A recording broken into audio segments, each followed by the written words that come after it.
Hey guys, so it's a snowy day here in Colorado, and I got to go out and drive the snowplow here in a minute. So I figured I'd do something to put me more in a Florida state of mind, so to speak. Um, so this is a Meyer lemon. I bought it at a nursery about 4 years ago. At the time, I knew nothing about citrus, and man, I've nearly killed this thing several times. I've brought it back from the brink. It's had aphids, it's had spider mites, it's had tomato psyllids, you name it, just stuff that I didn't know would attack citrus. So this has all been a pretty good learning experience for me. But finally last year, this thing gave me 6 lemons, and I was pretty thrilled to get those, to be honest, because I didn't think this tree was going to make it for a long time. So anyways, I figured I'd do something nice for it today and put it up into a bigger pot so that those roots have some space to stretch out during the upcoming growing season. And I also wanted to give this thing a pretty heavy prune, because you can see it's kind of wild right now. It's just going everywhere, and I know you're not supposed to prune citrus, and that's what I've read, but I'd much prefer if this had a more of a formal, upright, classic tree type of shape to it. And so in order to achieve that, I'm basically going to pot it at an angle, and then I'm going to have to get kind of savage on it and cut off a lot of these branches, which is kind of going to break my heart, because you can see it's flowering right now. But hopefully the end result is a pretty happy and healthy tree. So yeah, we're going to pot it up, going to give it a heavy prune. Before I get into that, let's talk a little bit about the origin of the Meyer lemon, a little bit about the plant. The Meyer lemon tree is obviously a citrus tree. It's actually comes from China. It was introduced in the U.S. in 1908 by a guy named Frank Meyer. He was an employee of the U.S. Department of Agriculture, and I guess he collected a sample when he was out there in China. This tree, this citrus, is a cross between a citron and a mandarin pomelo hybrid. Not stuff that we're really familiar with here in the States, although pomelo is arguably a synonym for yuzu, and you may see references to that on the Great British Baking Show if you're a fan of that. Anyways, the result is it's a lemon. It's clearly a lemon, but it's got a really thin rind on it, so there's not very much zest, and it's a lot sweeter than your average lemon. They're actually pretty pleasant to bite into, and you can actually eat them without getting that bitter beer face like you would with a more common lemon you buy at the grocery store. In terms of growing requirements, this is a citrus, so they like full sun, well-drained soil, high humidity, lots of fertilizer. Think just recreate Florida if you can. The fertilizer thing kind of caught me by surprise. I'm usually pretty gun-shy about using a lot of newts, especially in potted plants where they tend to accumulate salts in the soil, but man, you can really you could put a tablespoon of Miracle-Gro in the pot with every watering, this thing would be fine. Like, that's obviously hyperbole, but it can take a lot of nitrogen especially, and it will appreciate you for it. So yeah, it's right around this time of year that it sets flowers, which is kind of weird. I'm a Colorado boy. Pretty much everything we grow here that flowers in the spring, but it's usually when I bring this tree in, the weather starts getting super terrible out. It puts on tons of flowers right around Christmas. And even though I hand pollinate them, none of them set fruit except for maybe one or two, but then it continues to continues to flower throughout the season up until about June, and then this caught me by surprise. But when it does set fruit, they sit there on the tree for like 9 months. I mean, it is agonizing just sitting there watching these green fruit there, wondering if they're ever going to turn yellow. Last year, like I said, they finally gave me 6 lemons, and I was thrilled, man. It was. I cut one open and tasted it. It was like the best lemon I've ever tried. They really are delightful. But anyways, let's get into the nitty gritty here. Let's go ahead and pot this thing up. Before we do that, I'm going to start in on the pruning, and I got to figure out which leader I want to use as the main trunk. You can kind of see here, it's like bifurcated on the main stem. I'm kind of thinking, I don't know.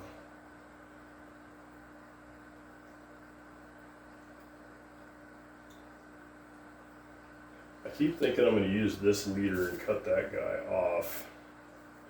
And then when I put it into the bigger pot, I'll kind of tilt it up this way so it's more vertical. And it's going to look super dumb when I'm done, I'm sure. But I don't know, gardening's all about experimentation. If I kill the tree, then everything I cut off, I'm going to try and clone anyway. So if this all goes really well, then I'll have like 8 or 10 lemon trees. If it goes poorly, then I'll start over, or maybe ultimately decide that citrus isn't my thing. But you never know until you try. I mean, what's the worst thing that could happen? So yeah, I think I am gonna keep that leader, debating about whether or not this is gonna stay. Yeah, let's get after it.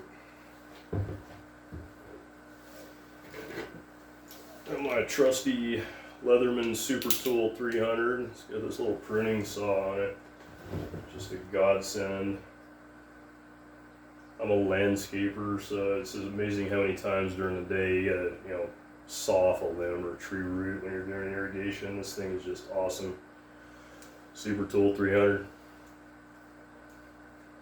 Oh, it hurts me to do this.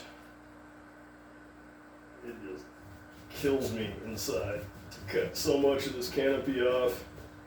As a general rule, you never want to cut more than 1/3 of a canopy off of a tree at a time. Some of them can take it, some of them can't. I don't know if which category Meyer lemon fits into, but I guess we'll find out soon enough. Yeah, that's some hard wood.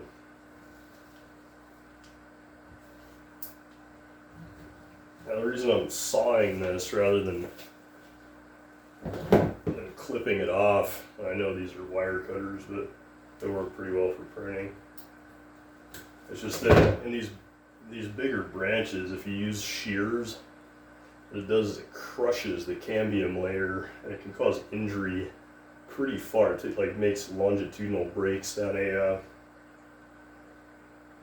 branch, and it can cause injury to the plant pretty far from where you're cutting it. And in this case, you can tell, like, I'm cutting right next to its intersection with the main stem, so I don't really want to risk injuring the only tissues in this plant that can support the branch I want to keep.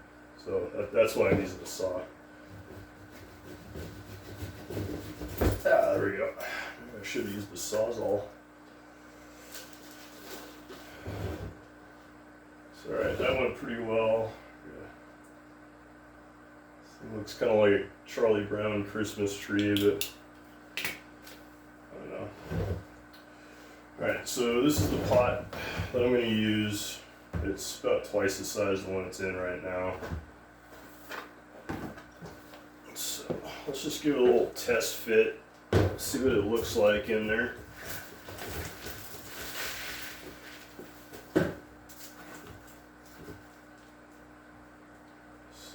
That's sitting. That's about, let's see, 6 inches below the rim of the pot. So add about 4 inches of soil to bring that up to the level I want. I guess it's probably good to mention when you do pot up, especially shrubs, I'm going to look around the root ball and see if you see any root circling. The roots, they can kind of weave into each other, and they'll form this mat that sort of hinders their ability to spread out when you do pot them up.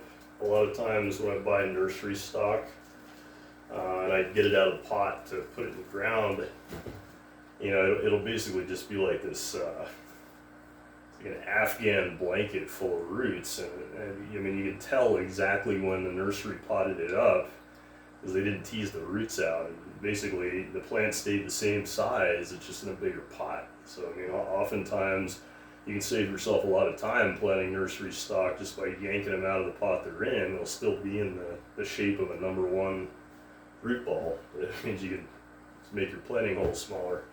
But anyways, I digress. You want to make sure that none of your roots are circling, that they're not all matted up.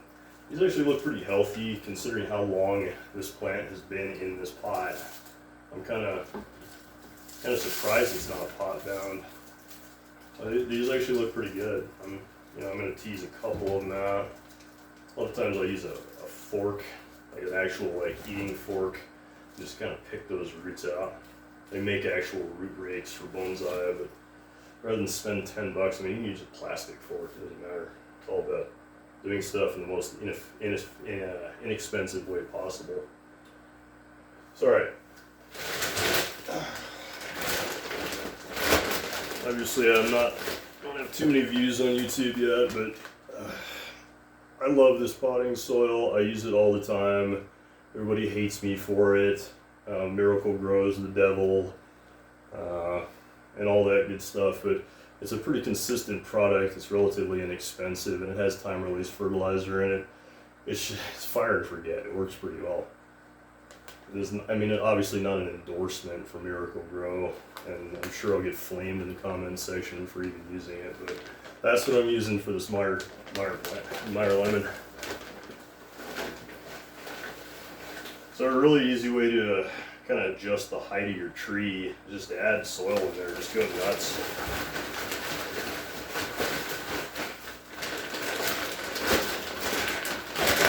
And you can see I just added a bunch in there on top of the root ball and around the sides. But I want to tilt this so that it's more upright. That's kind of what I'm shooting for. And so I'm just going to add a little more soil on top.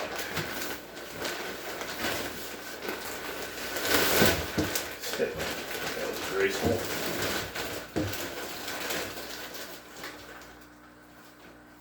The soil's been on the side, it's all frozen together.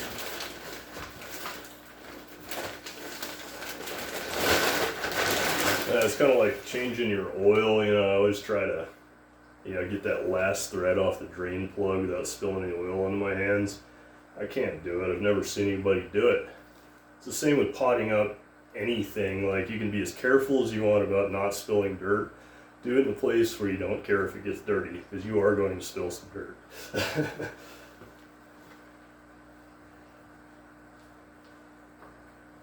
Break up this ice ball. I mean, probably all familiar with how much citrus likes really cold root zones.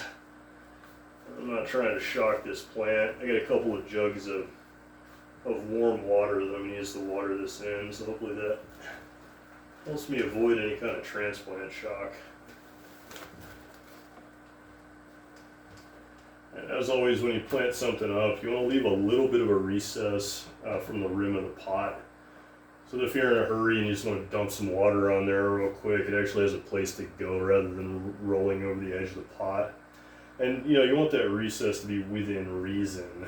There's a reason I'm potting it up right now, and that's to increase the root volume. If I set the root ball that low in the pot, then I might as well have just stuck with the old one because it's not improving the volume or increasing the volume that much. So I usually shoot for in a pot this size, probably about a 2-inch recess around the lip would be about ideal. And that's pretty much going to cache all the soil. I guess I'm not potting anything else up this week.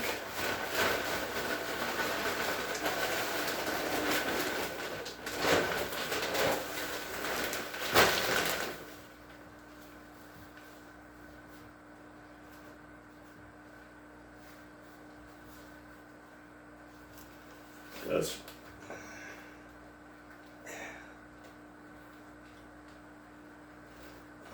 pretty much where I want it. I think it's not totally centered. Yeah, that's going to bug me.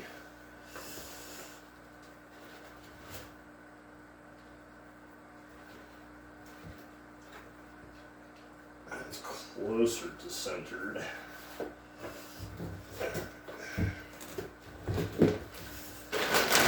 just going to add the rest of this soil.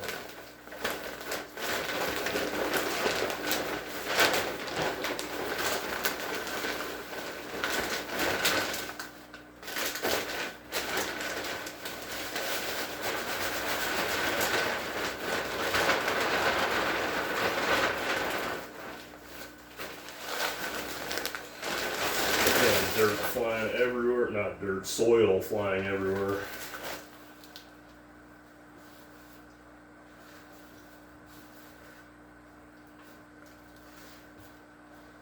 Alright, I would have liked to bring that up a little bit higher, honestly. Just to get the most bang for my buck, but yeah, I'm going to go with it for now, if for no other reason, the fact that I'm out of soil. Always keep in mind there's going to be a little bit of fluff factor in potting soil. It's going to end up being a lot denser after you water it in and water it a couple times, as all those fines kind of infiltrate all the void spaces and pores. So here, this is just straight tap water that I poured into a jug 24 hours ago. Let that chlorine strip off. I mean, chlorine's probably the least of my concerns using Miracle Grow soil, but I've found that it does actually kind of help to let it sit around for a little while. So this is like it's pretty close to a 10-gallon pot. I'm just going to add a couple of gallons of water right now.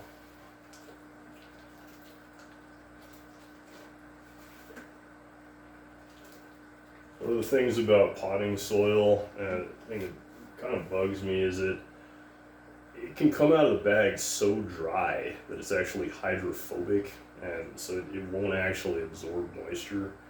So usually when I'm potting something up, I'll water it in just a little bit, let it absorb some of that moisture, and then come back and water it again, and it'll take quite a bit more moisture before it starts running through.